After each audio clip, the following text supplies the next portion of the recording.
इल्लल्लाह मुहम्मदुर रसूलुल्लाह।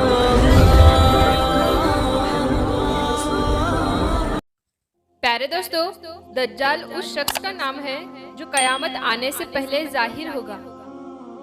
दज्जाल का फितना इतना ज्यादा सख्त होगा कि इसके बारे में अल्लाह के पैगंबर हजरत मोहम्मद सल्लल्लाहु अलैहि वसल्लम ने फरमाया है कि हजरत आदम अलैहिस्सलाम की तकलीफ से लेकर कयामत तक कोई भी फितना दज्जाल के कितने से बढ़कर नहीं होगा। मगर सवाल ये उठता है कि जब तक इस दुनिया में आएगा, उसके आने से पहले इस दुनिया में कौन कौन से काम होंगे, यानी कि दज्जाल के आने से पहले ऐसी कौन सी निशानियां होगी जो जाहिर सी होगी। प्यारे दोस्तों, दज्जाल की आमद यानी दज्जाल का आना, दज्जाल का हुलिया, दज्जाल कब और कैसे आएगा, इस तरह के बाद से वीडियो आपने सोशल मीडिया पर देखे होंगे। मगर आज की इस वीडियो में हम आपको दज्जाल के आने से पहले दिखने वाली निशानियां के बारे में बताने वाले हैं। यानी कि आज की इस वीडियो में हम आपको बताने वाले हैं कि दज्जाल जब इस दुनिया में आएगा तो इससे पहले दुनिया में कौन कौन से काम होंगे। इसलिए आज का ये वीडियो आप सभी के लिए बहुत ही खास है। आप इसको आखिर तक जरूर देखें। और अगर आप ये मानते हैं कि सच्चे आशिक रसूल का दज्जाल कुछ नहीं बिगाड़ पाएगा तो इस वीडियो को एक लाइक करें। तो आइए शुरू करते हैं वीडियो। दोस्तों, आज हम जिस दौर में जी रहे हैं ये दज्जाल का दौर है, यानी एक दज्जाल के फितने का दौर है। दज्जाल के मानने वाले अपनी पूरी ताकत से इस पूरी दुनिया के ऊपर गोया कि अपनी कब्जा करने की कोशिश में लगे हुए हैं। ऐसे में सवाल उठता है कि दज्जाल जब इस दुनिया में आने वाला होगा तो हमें कैसे पता चलेगा कि दज्जाल आने वाला है। दज्जाल के आने से पहले ऐसी कौन सी निशानियां होगी जिनसे हमें पता चल जाए कि आप थोड़े से ही अरसे के बाद में दज्जाल आने वाला है। हजरत अनस रजी अल्लाह ताला अन्हु से रिवायत है कि अल्लाह के प्यारे नबी हजरत मोहम्मद मुस्तफ़ा सल्लल्लाहु अलैहि वसल्लम ने इरशाद फरमाया कि दज्जाल के आने से पहले ही चंद साल धोखे और फरेब के होंगे। उनमें से सच्चे को झूठा बना दिया जाएगा और झूठे को सच्चा बना दिया जाएगा। खयानत करने वालों को अमानतदार समझा जाएगा और अमानतदार को खयानत करने वाला समझा जाएगा। लोगों में से जो रोजा होंगे वो लोगों से हर मसले पर बात करेंगे और उनसे गुफ्तगू करेंगे, यानी दूसरों के मामलों में टांग अड़ाएंगे। तो इस पर किसी ने प्यारे नबी सल्लल्लाहु अलैहि वसल्लम से पूछा कि या रसूल अल्लाह सल्लल्लाहु अलैहि वसल्लम, ये रूबजा क्या है? तो आपने फरमाया कि वो घटिया लोग हैं जो लोगों के अहम मामलात में बोला करेंगे। प्यारे दोस्तों, अगर कोई शख्स इस दुनिया में अपनी नबूवत का दावा करे या फिर वो ये बात कहे कि मेरे पास अल्लाह की वही आती है, तो समझ जाना वही दज्जाल है। वो झूठा है और मक्कार है, क्योंकि हमारे प्यारे नबी हुजूर पाक सल्लल्लाहु अलैहि वसल्लम ने फरमाया है कि मेरे बाद और कयामत आने तक, यानी कि मेरे और कयामत के दरमियान तुम लोगों में 30 बड़े बड़े दज्जाल पैदा होंगे। तो बहुत सारे दज्जाल पैदा होंगे, जैसा कि आजकल जगह जगह पर पैदा हो रहे हैं। कोई यूपी से दज्जाल निकल रहा है, तो कोई हैदराबाद से, तो कोई महाराष्ट्र से। दज्जाल का कितना फैल रहा है। कोई सऊदी अरेबिया से दज्जाल का फितना फैला रहा है। दज्जाल तो बहुत सारे पैदा होंगे, यानी जैसा कि आपने हाल ही में देखा सऊदी में जो नाच गाना किया गया वो दज्जालियत की निशानी थी, यानी फितना है। मगर अल्लाह के नबी सल्लल्लाहु अलैहि वसल्लम ने फरमाया है कि दज्जाल आने से पहले दुनिया में 30 बड़े बड़े दज्जाल आएंगे। वो सीधा अपनी नबूवत का दावा करेंगे, लेकिन ये सब झूठे और मक्कार होंगे, क्योंकि हमारे प्यारे नबी मोहम्मद सल्लल्लाहु अलैहि वसल्लम ने फरमाया कि मेरे बाद इस दुनिया में कोई नबी नहीं आने वाला है, मैं ही आखिरी नबी हूँ।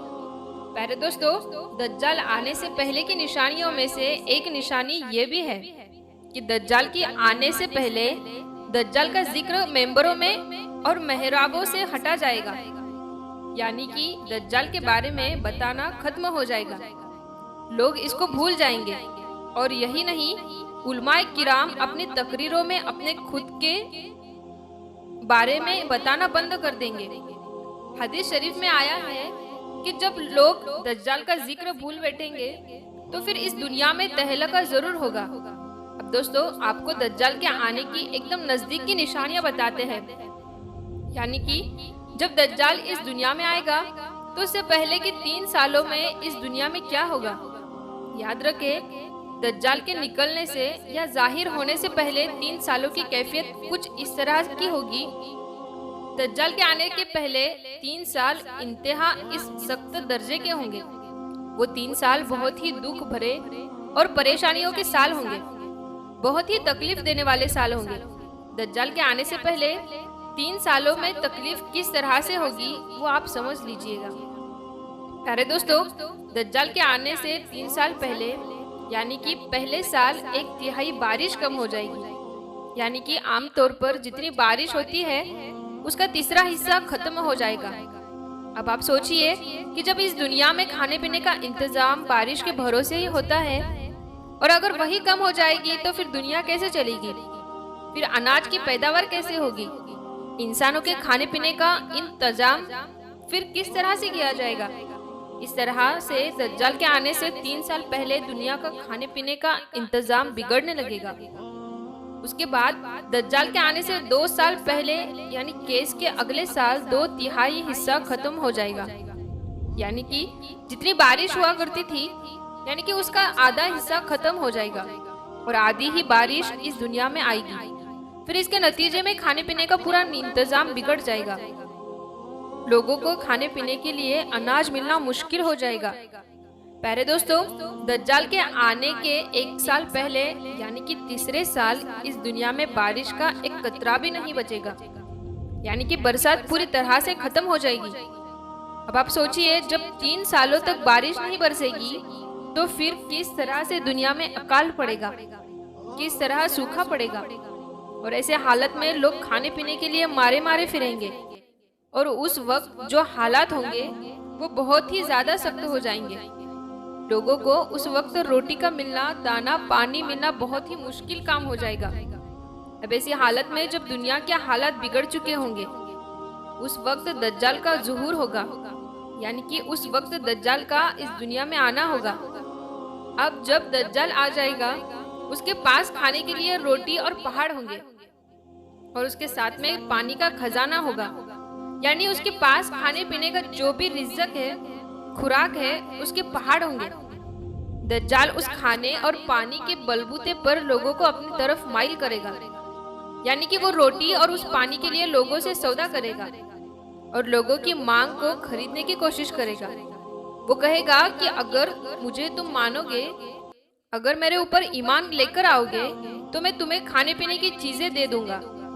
प्यारे दोस्तों, आप खुद सोचिए, ऐसे में जब पूरी दुनिया में खाने और पीने के लिए कुछ भी नहीं है और जिनका ईमान कमजोर होगा और जो दज्जाल के ज़ुहूर के बारे में और उसकी निशानियों के बारे में नहीं जानते होंगे, वो आसानी के साथ दज्जाल के कितने फितने में फंस जाएंगे और उस पर ईमान लाकर दज्जाल के साथ में हो जाएंगे।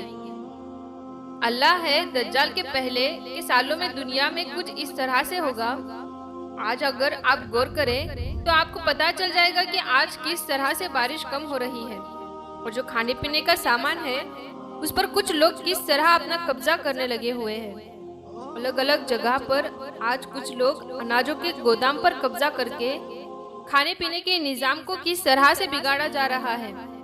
उसे यही लगता है कि बहुत ही जल्द दज्जाल दुनिया में आने वाला है। और इसके अलावा आपने देखा भी होगा कि आज किस तरह से वसीम रिजवी जैसे दज्जाल फितने बन चुके हैं। अल्लाह की किताब कुरान पाक को माल अल्लाह झूठी किताब बोल रहे हैं और अल्लाह के नबी को झूठा बता रहे हैं। आप ही सोचिए, कयामत की निशानी नहीं है तो फिर क्या है। इससे तो यही लगता है ये छोटे छोटे दज्जाल के कितने तो पैदा हो चुके हैं और बहुत ही जल्द बड़ा दज्जाल भी पैदा होने वाला है। इसलिए हम सबको चाहिए कि हम अपनी ईमान को मजबूत करें और इन जैसे लोगों से अपने आप को बचा कर रखें। ये फितनों का दौर चल रहा है। इस तरह के ना जाने कितने फितने इस दुनिया में पनप हो चुके होंगे, मगर हमको इससे बचना है और हमारे लोगों को भी बचाना है। अल्लाह ताला से दुआ है कि अल्लाह ताला हम सबको दज्जाल के साये से और उसके फैसलों से महफूज रखे। आमीन, अल्लाहुम्मा आमीन। उम्मीद करते हैं आपको आज का ये वीडियो पसंद आया होगा। अगर वीडियो पसंद आया है तो आप इस वीडियो को लाइक करें और अपने करीबी दोस्तों तक जरूर शेयर करें। हम मिलते हैं फिर एक नई वीडियो के साथ, तब तक के लिए अस्सलाम वालेकुम, अल्लाह हाफ़िज़।